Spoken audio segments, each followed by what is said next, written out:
I'm It's sort of really like annoyed. good What was I puns going and to... all that. Oh, now I remember what I was going to say. Yes.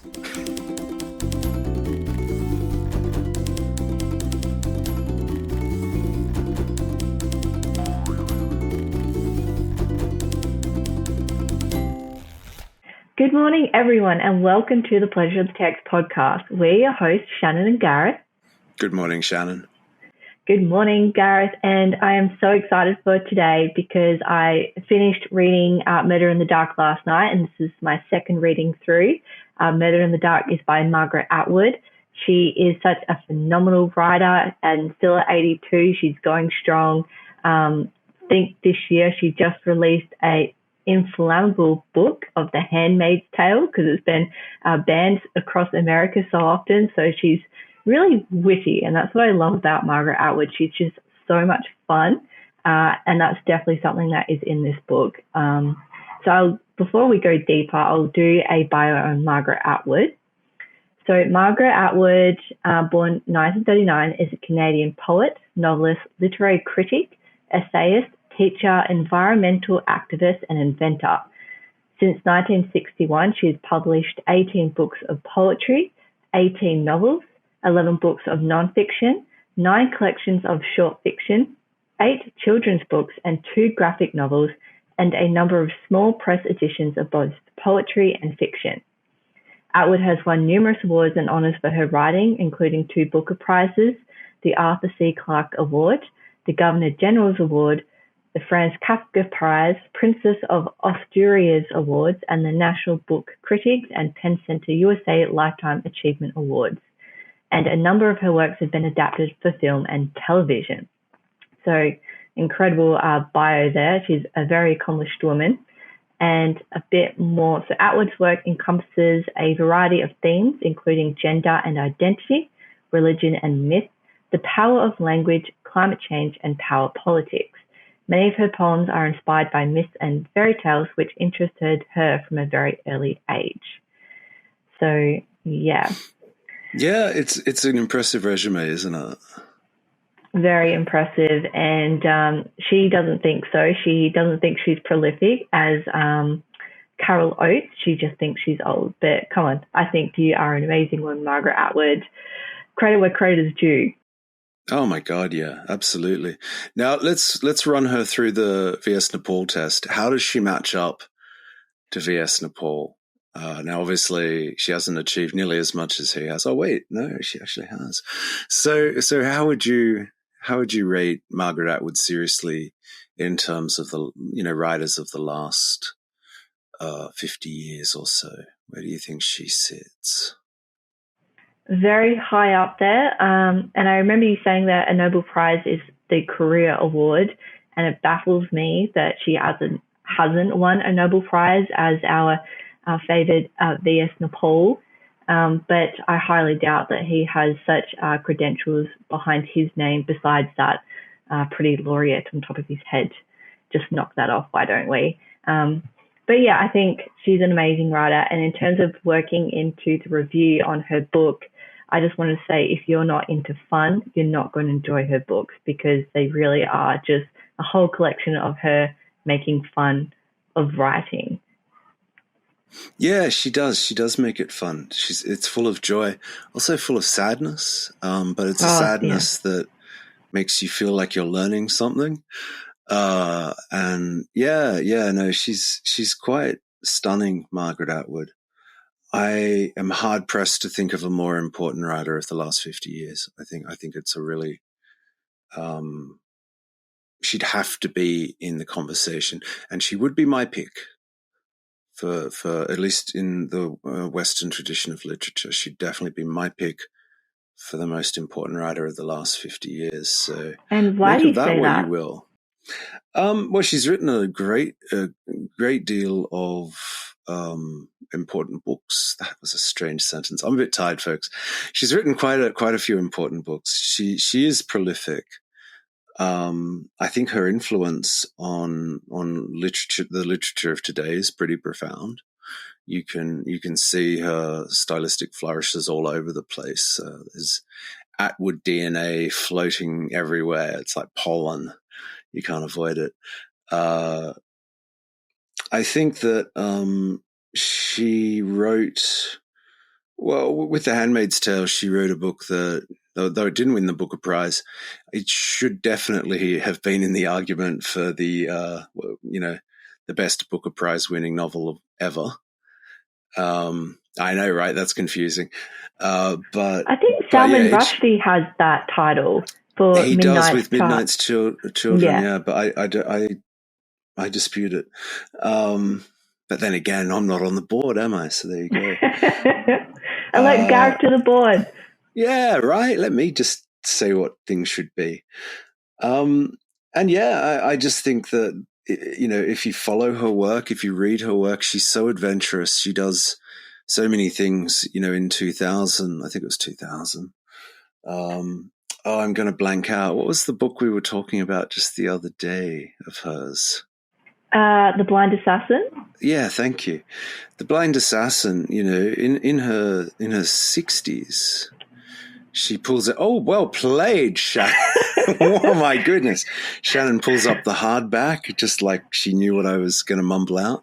I thought it would come up today, so I thought I'd pull it off the shelf.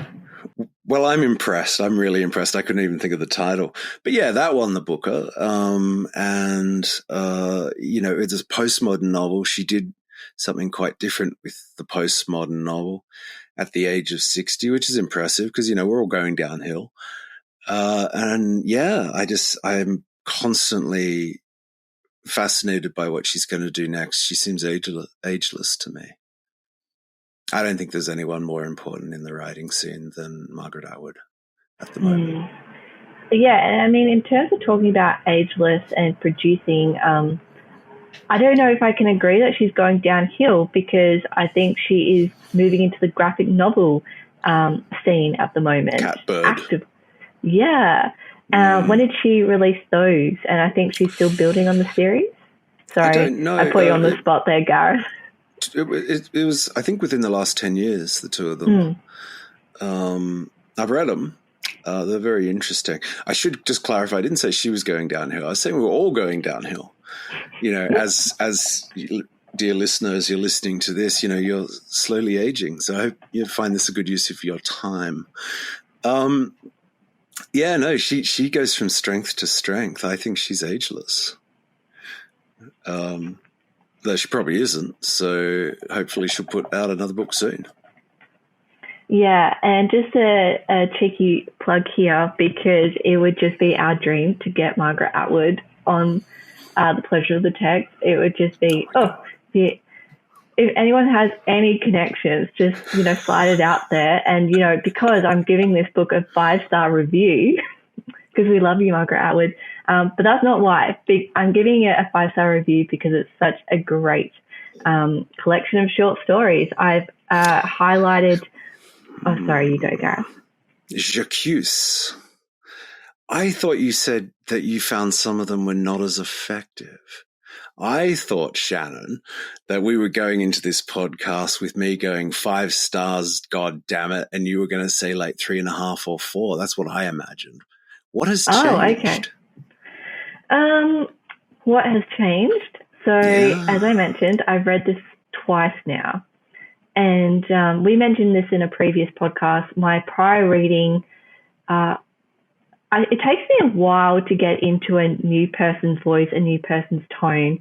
And upon the second reading, I'm like, yeah, I understand you, Margaret, and I understand what you're trying to do here. And I'm incredibly impressed. With the case of any collection of short stories, you're going to have your really poppy, strong ones and your so-so one. But that depends on the reader as well. And on the second reading, I was just impressed over and over and over again. So I don't know if we're going to have a lot to disagree on because it's a 5-star from me. Yeah, it's a 5-star from me too. I don't think most people would say it's one of her best books. But for me, it's like the center of her oeuvre. This is her most important book to me. So that's we talk about great fiction and how it changes lives and people go back to it again and again and again, like your Jane Austens and your Dickens. Okay, so this is my Jane Austen. This one here. It's not a great cover, is it? No, the later edition rubbish. with the blue cover and the woman's face is a lot nicer. And there's the one with the little chalky hand pulling off the light, which is also very good. Yeah. But I got this one. I think it's a Virago modern classic, believe it or not, which ties in wonderfully well. I believe so. It's got the little apple. Got the little apple there, too. Folks. Yeah, I think that's what it is. And it's not a huge shock because this is the book that directly precedes A Handmaid's Tale. And anytime a book kind of pushes the needle, you'll find that the book directly in front of that kind of gets blown away and lost a little bit. But I guess my question to you would be, what is this book? Like people say it's prose poetry. You said it was short stories. Is that what you would call it? What is this book? It's a collection. It is well, yes, it's a collection. Well, they are short stories, and short stories have their own subgenre within them. So you've got vignettes, and you've got longer pieces, you've got shorter pieces. But she can say so much in very little space. So the first part of this book, you have a few, so autobiography, Making Poison, The Boy's Own Annual 1911, and horror comics. Amazing. There's a line out of Making Poison that you really appreciated, Gareth. Yeah, there is. She it's a real zinger at the end. I don't know, should I say? I suppose it doesn't hurt, does it? But I feel like there might need to be a slight lead up. So this one's called Making Poison. When I was 5, my brother and I made poison. We were living in the city then, but we probably would have made the poison anyway. We kept it in a paint can under somebody else's house, and we put all the poisonous things into it that we could think of. Toadstools, dead mice, mountain ash berries, which may not have been poisonous, but looked it. Piss, which we saved up in order to add to the paint can. By the time the can was full, everything in it was very poisonous. The problem was that once having made the poison, we couldn't just leave it there. We had to do something with it. We didn't want to put it into anyone's food, but we wanted an object, a completion. There was no one we hated enough. That was the difficulty. I can't remember what we did with the poison in the end. Did we leave it under the corner of the house, which was made of wood and brownish yellow? Did we throw it at someone, some innocuous child? We wouldn't have dared an adult. Is this a true image I have, a small face streaming with tears and red berries, the sudden knowledge that the poison was really poisonous after all? Or did we throw it out? Do I remember those red berries floating down a gutter into a culvert? Am I innocent? Why did we make the poison in the first place? I can remember the glee with which we stirred and added, the sense of magic and accomplishment. Making poison is as much fun as making a cake. People like to make poison. If you don't understand this, you will never understand anything. So yeah, I really like that last line, and I think that's true, don't you? Yes. It feels like she's just touching a tiny bit of yourself that you know isn't that good. And sort of it's like she's tickling it, going, it's all right. But it's very provocative and a bit unsettling and also weirdly comforting. It's a real and in kicker. terms of the making fun, so in that story, you don't know if the narrator is innocent or not because she presents either or. I could have done this, or did I do this? You don't know. And that is an example of kind of the play that is all throughout this collection. Yeah. If we hadn't called ourselves The Pleasure of the Text, we could have called ourselves Murderers in the Dark, because this book is all about how readers and writers make meaning together. Like, if you really wanted to boil it down. It's described as one of 2 collections of short fiction. So not short stories, but short fiction. Other people I've seen have called these vignettes. So they don't really function as stories per se. They function as vignettes. It's very difficult to find another way to describe it. Tiny little scenes that just kind of shift your dial constantly, and you're like, all the way through. It's quite delightful. It's like touching a live wire, and not ending up dead.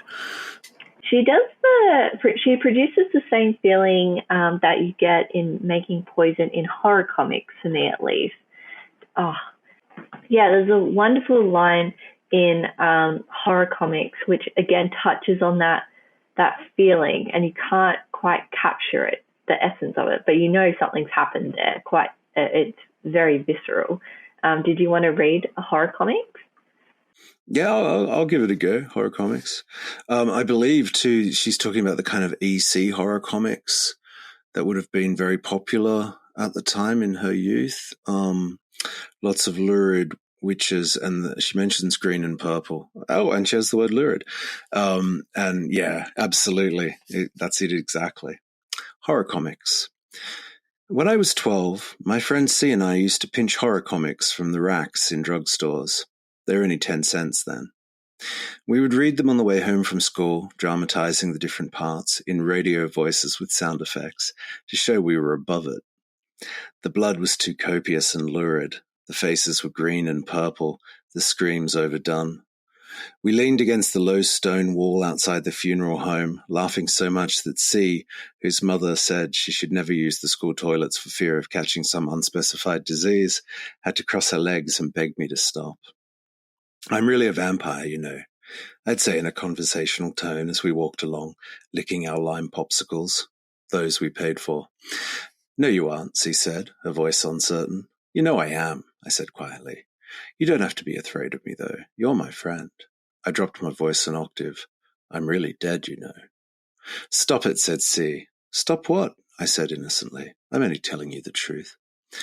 This occupied the 4 blocks between the funeral parlor and the gas station. After that, we would switch to boys. In winter, when it was dark after school, we threw snowballs at grown-ups from behind, being careful to miss, doubling up with laughter because they didn't even know they were being aimed at. Once we even hit someone, a middle-aged woman in a muskrat coat. She turned around and looked at us, white-faced and glaring. We ran away, shrieking with guilty laughter, and threw ourselves backwards into a snowbank around the corner, holding our stomachs. The look on her face, we screamed. But we were terrified. It was the look on her face, pure hatred, real after all. The undead walked among us. Oh, so good. Are they beautiful? So you can see why some people say prose poems. I don't think that's what they are, though.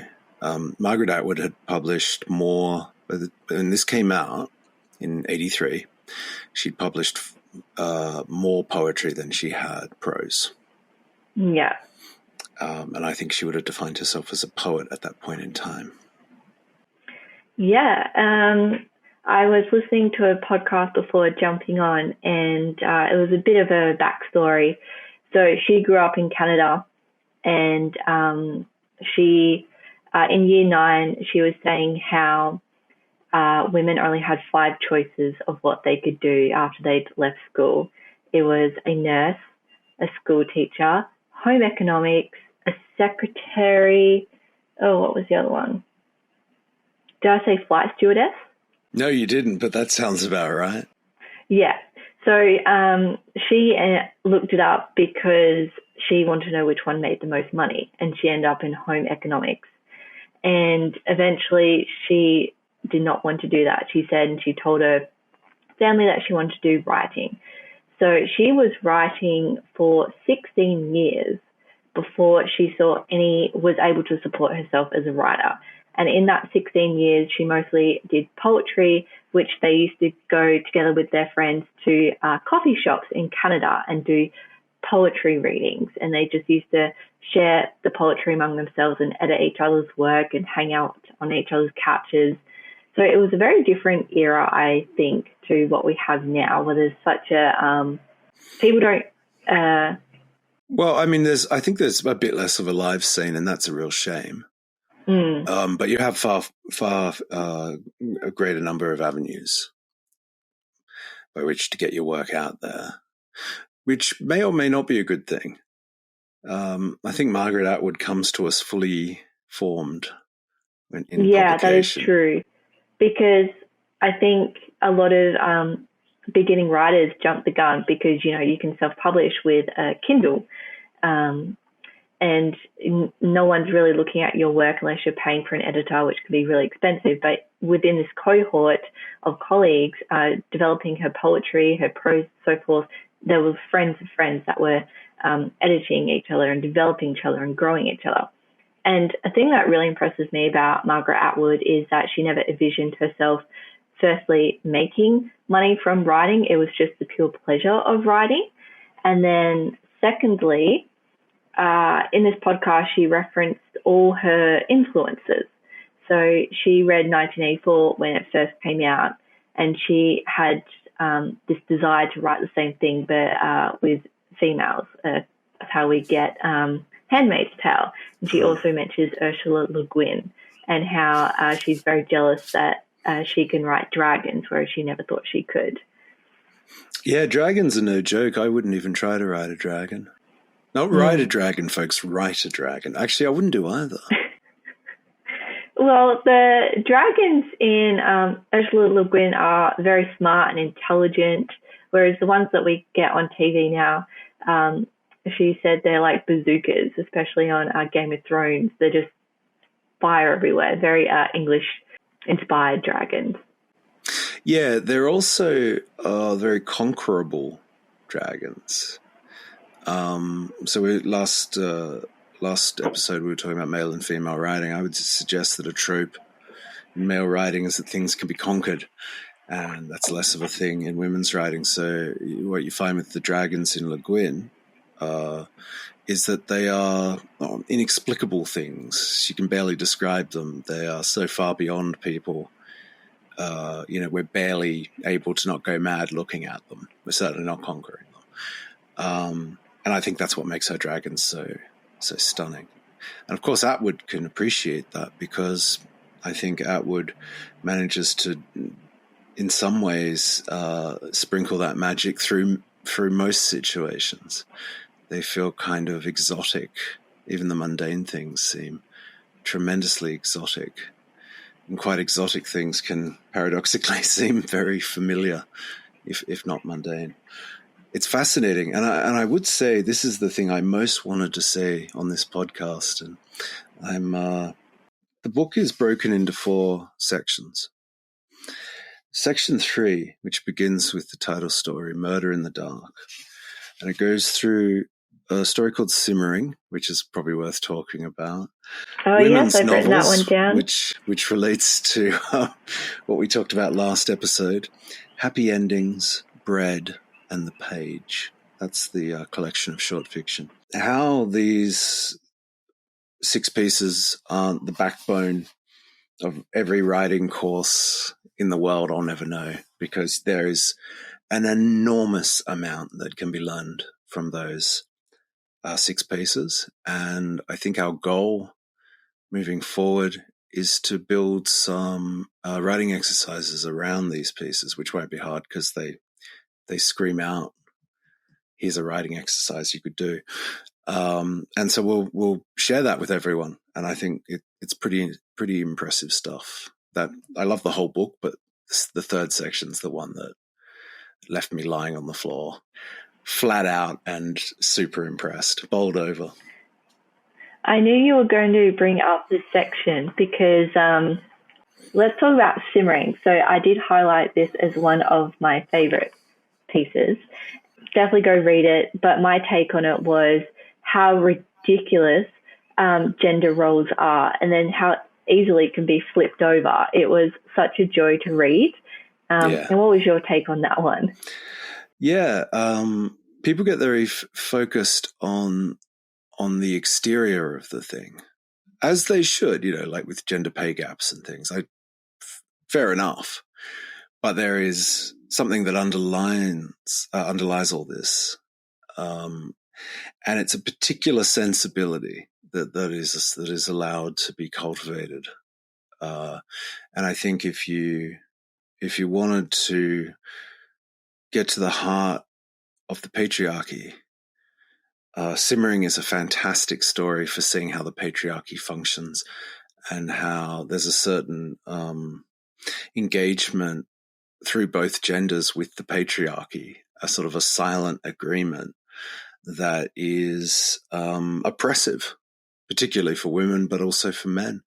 And I think Simmering really highlights that in a really funny, winky way, where you just come away from it going, well, that was a joy. But it's got me thinking.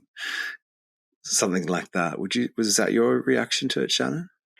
Yeah, that definitely was my reaction in terms of it was funny because you can just see it. She was poking fun of it. But then, so we're talking about section 3. Section 4, it took that funny aspect of that patriarchy and feminism views, and it became very dark in section 4. There was a point, I can't remember the worship or iconography. No, that's not the right one. Liking men, that's a very unsettling. Yeah, liking men. That was incredibly unsettling because you think it's very innocent and then it just goes dark very quickly. So these two pieces, I think, juxtapose nicely together in terms of the themes and motives that Margaret Atwood brings to the table in her writing. Yeah, Liking Men is actually a piece I used to teach when I was teaching. I used to use Liking Men because it's a great example of how you take a series of images and motifs and then you defamiliarize them in the moment, and how unsettling that is for people because they feel like they've established a language and the language suddenly shifts on them. So it's a really good one for that. Bread is another good one in its use of second person. Bread is incredible in its use of second person, actually, because it sets up a situation where it plays with your sense of agency within the story as a reader. And she does talk about texts and readers and writers and how we're all getting along in the moment. But in Bread, she really, or maybe this might be one more to read a tiny bit of. Should I indulge myself? I will. Imagine a piece of bread. You don't have to imagine it. It's right here in the kitchen, on the breadboard, in its plastic bag, lying beside the bread knife. Now I'm going to interrupt myself. Isn't that interesting? Imagine a piece of bread, she says, and then she takes that away from you. She gives you the option and then pulls it away and says, no, you have all the power. It's here. It's right here. Look at it. It's right there. And so she's taking away all your power at the moment she says you have all of it, which I think is marvelous. The bread knife is an old one you picked up at an auction. It has the word bread carved into the wooden handle.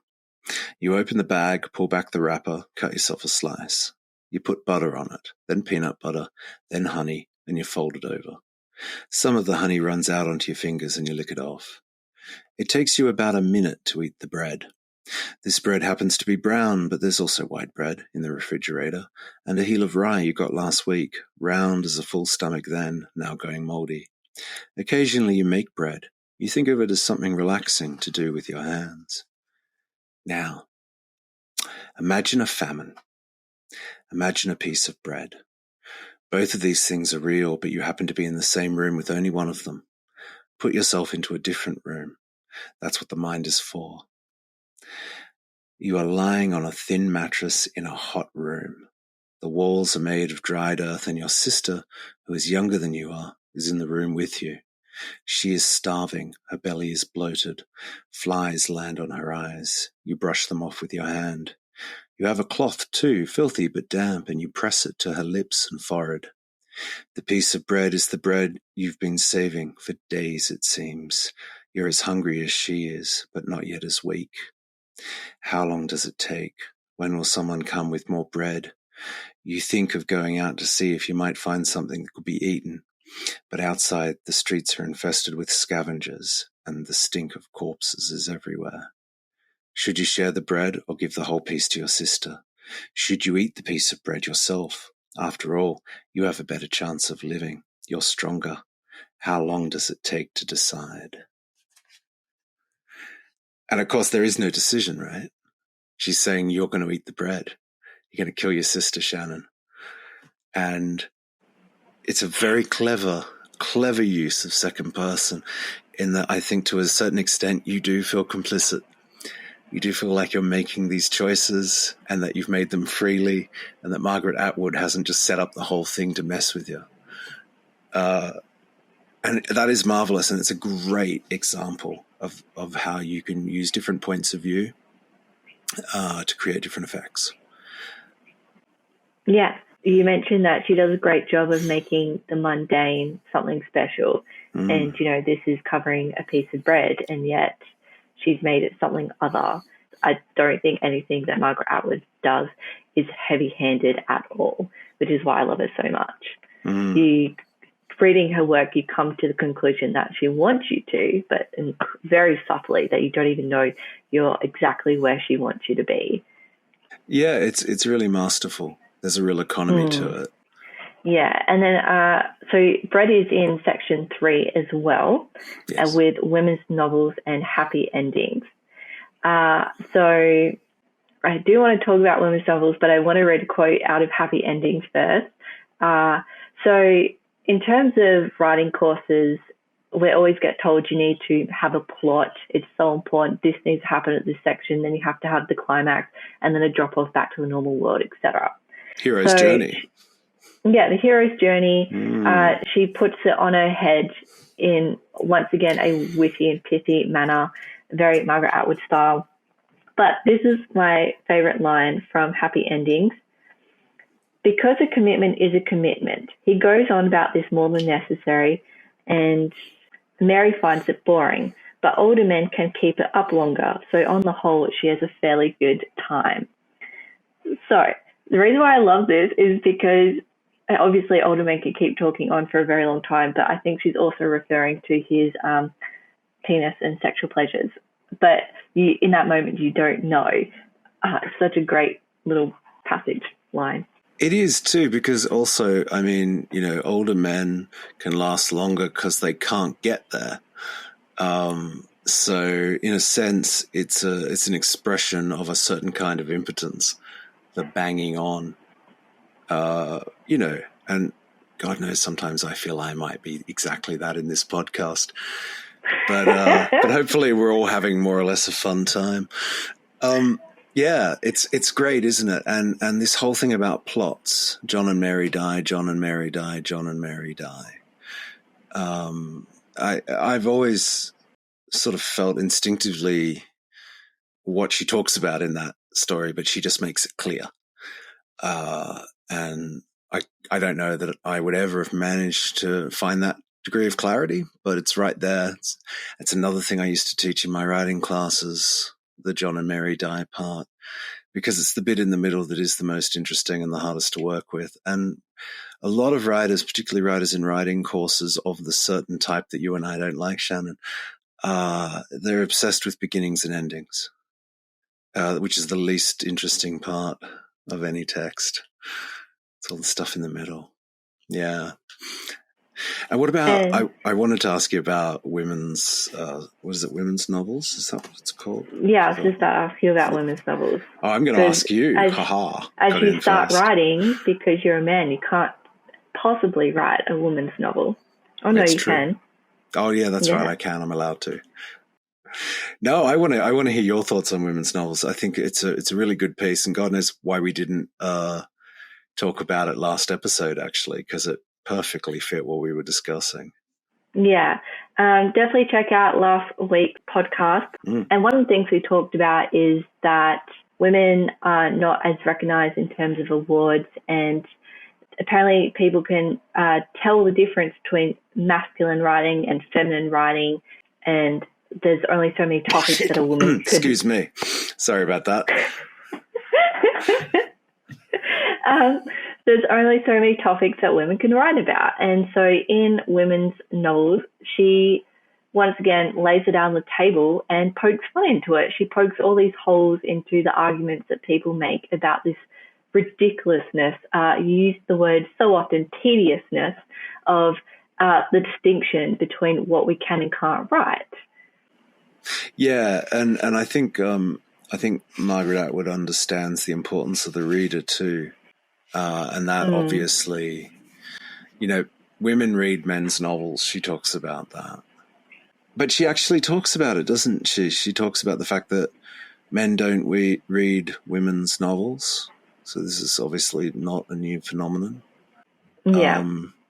And she talks about men's novels are about how to get power, which was what I was sort of clumsily referring to with dragons.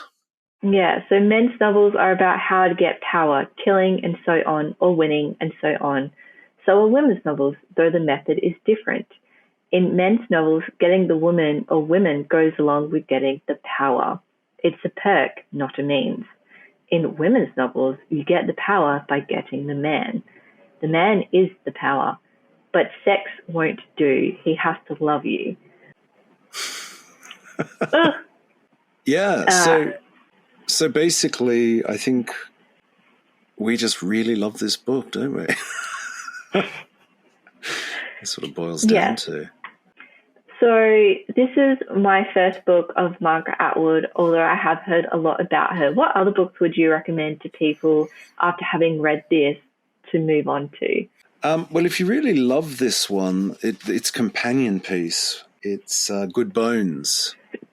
Good Bones features a lot of fairy tale figures.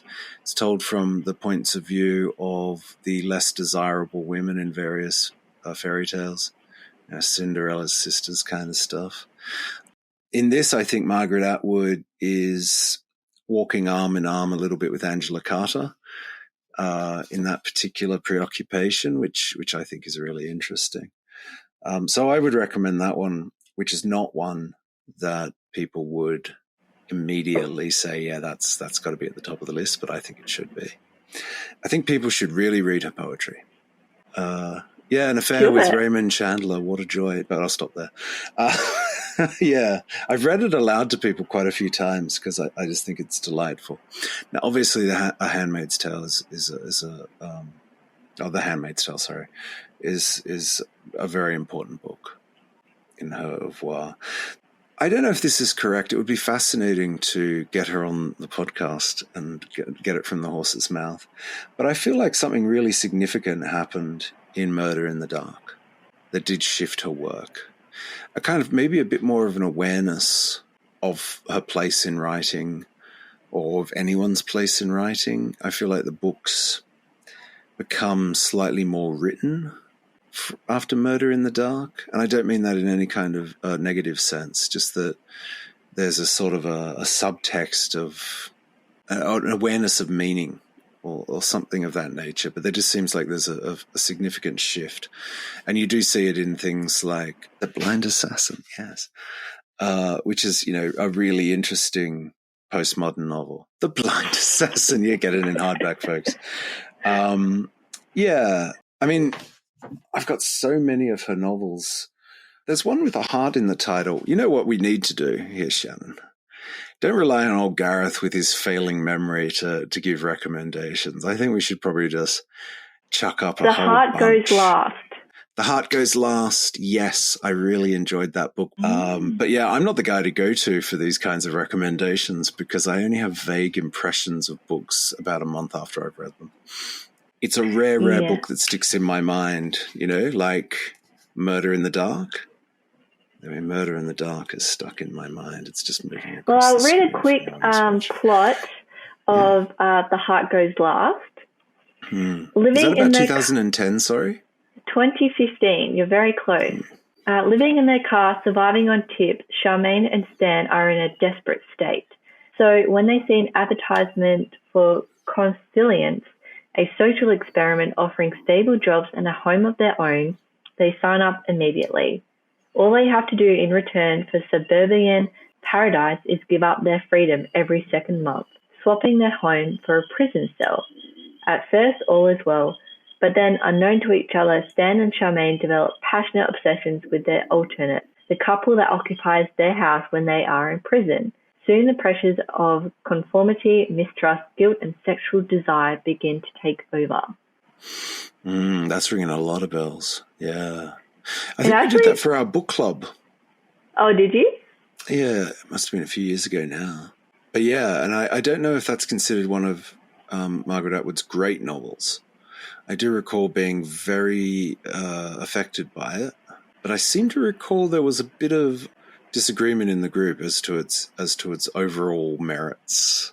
I think it's a relatively literary science fiction novel. Yeah. Kind of reminds me of a Rick and Morty episode of The Night People, where the night people are doing all their chores and stuff. Anyway, that's probably what that episode is based on. And that's actually a really good analogy. Yeah, it's a sort of punishment by proxy thing. I suppose in terms of some of the stories in section 1, it very much reminded me of free writing, so Virginia Woolf style, especially The Boy's Own Annual 1911. She starts off in an attic, and then somehow she's outside, somehow she's in the pyramids of Egypt, and then she's back with her grandma's cow and so forth. Very cool. And I think we should, because next week's podcast, we are going to be doing some creative writing exercises inspired by this book. So we should try another free writing one of That's what a good you idea. find Well, let's in your start with that one, grandmother's attics. Yeah. In terms of Murder in the Dark, it pokes fun at a lot of structures that we think are settled. And you recommended a movie to me last night, See How They Run. And that is a movie example of what Margaret Atwood is doing. They're making fun of Agatha Christie. Yeah. Agatha Christie, mystery crime novels, whodunits. And throughout the whole film, they're just poking fun of this setup that happens. And she's even in the movie. Oh, it was such a good scene where she whacks the bad guy over the head with a shovel, and then she's getting ready to like just chop his head off, and then they have to stop her. Oh, it was great. So yeah, and actually, there's also quite a serious element in that film.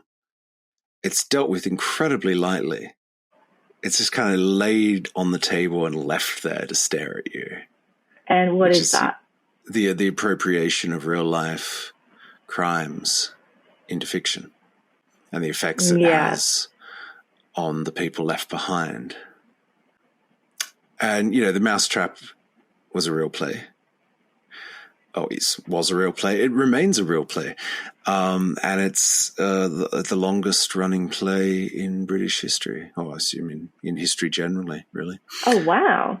Yeah. It just kept going and going and going. That was part of the joke. They were waiting for it to be ready for the film rights. But first it had to stop being a play. And it never has. So that would have been a real pain for the producer. Oh, so that man's story was true, Wolf's story. Oh, yeah. And they had Richard Attenborough in there, who, of course, was in Brighton Rock, which we referenced in one of our earlier yes, we did too. episodes. Yeah, we're linking them together. Very organically, I assure you. Yeah. But yeah, so it does deal with a serious element as well. But I think the similarities between Murder in the Dark and See How They Run, the director gets killed and he creates how the story is going to end, and that's pretty much how the story ends. So throughout this whole movie, they're just unraveling things that we get told that we should do, but we don't do. No, things that we should do. And actually, Margaret Atwood made a point in the podcast I was listening to that there used to be no creative writing schools when she was around. No one told you what you should and shouldn't do, so you just did whatever you want. And somehow we've been pigeonholed into what we can do and what is allowed and what isn't. So I think this breaks those barriers apart really well, and so did that movie. Yeah, and the movie's filled with sort of a good-humoured, it's poking fun at Agatha Christie, but in a very reverential way. And it's full of joy. It's full of joy. And it's very much, I think you're right. I think it's very reminiscent of the tone of Murder in the Dark, and quite a lot of Atwood's writing in general, which somehow manages to be both profound and funny, a little bit sad and full of joy. She's an amazing writer, really, really amazing. I hope one day to produce a work that, could sort of stand next to hers on the shelf, given that our surnames are quite close together. And if, again, this was a 5-star, there's just great stories in this that I think will resonate with a lot of different readers. And it's such a short book. You can read it once and then read it again and again. It really is a creative writing cleanser. Oh, it really is. This is a 5-star book for me because whilst I don't think every single part of it is a 5-star piece of writing, they're very short pieces. I think that's extremely difficult to achieve.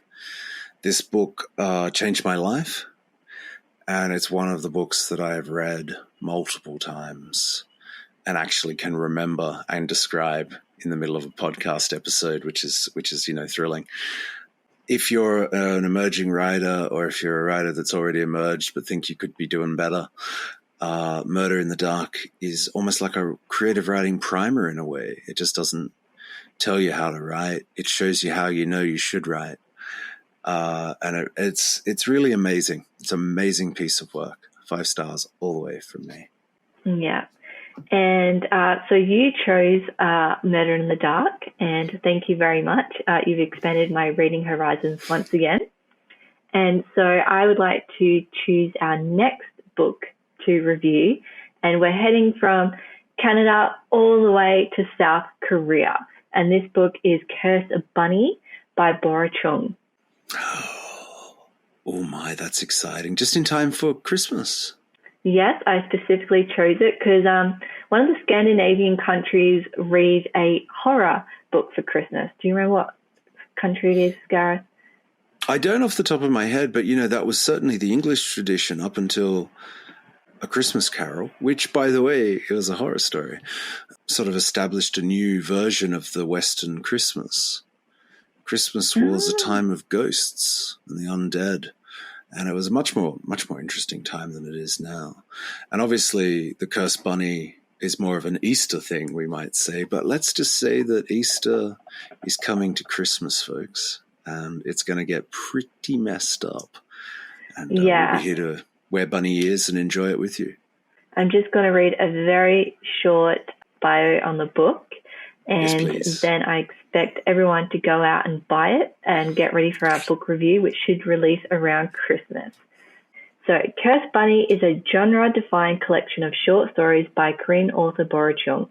Blurring the lines between magical realism, horror, and science fiction, Chung uses elements of the fantastic and surreal to address the very real horrors and cruelties of patriarchy and capitalism in modern society.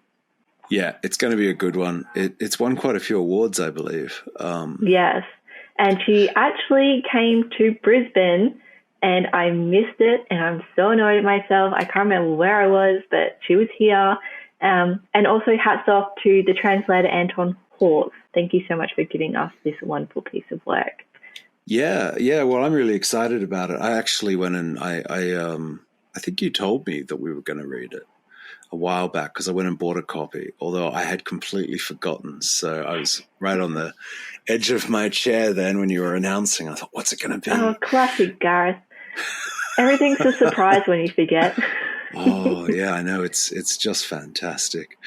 Yeah, so that's going to be very exciting. And I think we should get some bunny ears to wear on that episode. So someone should wear a Christmas hat and someone should wear bunny ears. Or maybe we should wear bunny ears and a Christmas hat. And a Christmas hat, yeah, and have a little snifter of brandy, perhaps with some ice and herbs in it to make it more bearable, and some fruitcake perhaps. We'll Christmas it up. We'll Christmas Easter it up, and also get some horror and chills in there as well. Because if you can't be frightened on Christmas night, when can you be frightened? Yeah. Who does not want to come to that? I mean, honestly, if you're not there, you're a square. But that's not how it goes, is it? Yeah, it's Be there or be square. Yeah. Right? Squares. Yeah. That was a great podcast. I really enjoyed talking about that book. I'm really going to enjoy talking about Curse Bunny when we do it. Join us for next week's podcast as well, because we're going to do some creative writing exercises inspired by Murder in the Dark. And we will see you all next week for that podcast. Looking forward to it. Okay. See you, everyone.